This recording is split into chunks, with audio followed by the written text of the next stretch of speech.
Hi everyone welcome back. So ಇವತ್ತು Hanuman Jayanti vlog ಆಗ್ತಾಯಿದ್ದೀನಿ.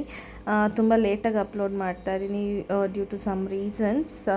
So ಯಾರೂ ಬೇಜಾರು ಮಾಡ್ಕೋಬೇಡಿ. ಆ್ಯಂಡ್ ನಾನಿವತ್ತು ಮನೆಯೆಲ್ಲ ಕ್ಲೀನ್ ಮಾಡಿಕೊಂಡು ಊಟಕ್ಕೆ ಲಂಚ್ಗೆ ಅಂತಲೇ ಹೇಳ್ಬೋದು ಉಪ್ಪಿಟ್ಟು ಮಾಡ್ಕೊಂಡು ತಿಂದು ಮನೆಯೆಲ್ಲ ಫುಲ್ ಕ್ಲೀನ್ ಮಾಡಿದೆ. ಕಿಚನೆಲ್ಲ ಫುಲ್ ಮೆಸ್ಸಿಯಾಗಿ ಆ್ಯಂಡ್ ಬಾಗಿಲೆಲ್ಲ ತೊಳೆದು ರಂಗೋಲಿ ಸಹ ಹಾಕ್ತೆ. ಆ್ಯಂಡ್ ಇವತ್ತು ನನ್ನ ನೆಚ್ಚಿನ ದೇವರು ಹನುಮಾನ್ಗೆ ನಾನು ವಿಳೆದೆಲೆ ಹಾರ ಕೊಡಬೇಕಂತ ಹರಿಸ್ಕೊಂಡಿದ್ದೆ, ಹನುಮಾನ್ ಜಯಂತಿ ಆಗಿರೋದ್ರಿಂದ.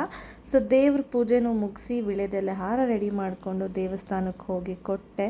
ನನಗಂತೂ ತುಂಬಾ ಖುಷಿ ಆಯಿತು, ಬಿಕಾಸ್ ನಾನು ಕೊಟ್ಟಿದ್ದ ಹಾರ ದೇವರಿಗೆ ಹಾಕಿದ್ರು. ಮನಸ್ಸಿಗಂತೂ ಸಖತ್ ಖುಷಿ ಆಗೋಯಿತು ನನಗೆ. ಆ್ಯಂಡ್ ಆನ್ ದಿ ವೇ ನಾವು ಕೂಡ ಡಿನ್ನರ್ ಮಾಡಿಕೊಂಡು ಹಾಗೆ ಒಂದು ರೌಂಡ್ ಹೋಗೋಣ ಅಂತ ಸುತ್ತಾಡೋಕ್ಕೆ ಹೋದ್ವಿ. ಬಟ್ ಮಳೆ ಸ್ಟಾರ್ಟ್ ಆಯಿತು. ಇಟ್ಸ್ ಓಕೆ, ಮಳೆ ಮಾತ್ರ ಸಕ್ಕತ್ತಾಗಿತ್ತು. ಸೊ ಅಷ್ಟೇ, ಮಳೆನ ಎಂಜಾಯ್ ಮಾಡ್ಕೊಂಡು ಮನೇಲಿ ಬಂದ್ವಿ. That's it for the day. Thanks for watching. Bye.